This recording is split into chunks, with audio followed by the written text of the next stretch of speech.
So if we take the case of geothermal heat pump systems, we can see that standard documents and guidances are generally provided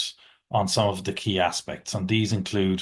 appropriate design principles, the selection of specific materials and fluids, particularly for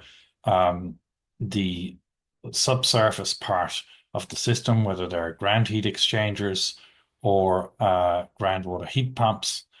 the type of equipment and the standards associated with that equipment, the installation and completion methods of ground heat exchangers, and soon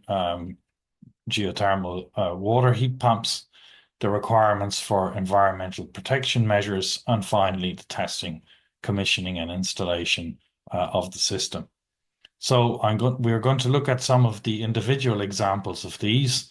And to start off with, we will look, for example, at the standards that are applicable with respect to the designing and construction of geothermal heat exchangers. And you can see here in the table, there is a list of current EN standards, so European norms, which are, as stated in the slide, are non-legally binding documents. And they're non-legally binding documents because these are effectively an agreement amongst different standard and local standard and governing authorities as to what the state of the art is. And you can see these cover heating systems in buildings. They cover testing and rating of direct heat exchange, ground-coupled heat pumps, the design, construction, and installation of grouted geothermal heat exchangers. And you can see that there is also some ongoing work by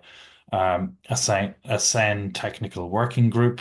on establishing standards for wells for water extraction, which will also be applicable for geothermal water heat pumps.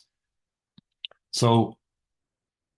moving on from the European standards, or indeed the ISO standards, as we'll see in a few minutes, you can see that if you look at geothermal heat pumps in general, there are also sets of legally binding national, local regulations and norms. And there are some examples specifically related to geothermal systems as stated in the table here and also in the next slide. And you can see that these cover a variety of topics, but more importantly, they set the benchmark for the local authority and the regulators to ensure that good design practices, good installation practices, and operation practices of systems take place. So you can see that the technologies covered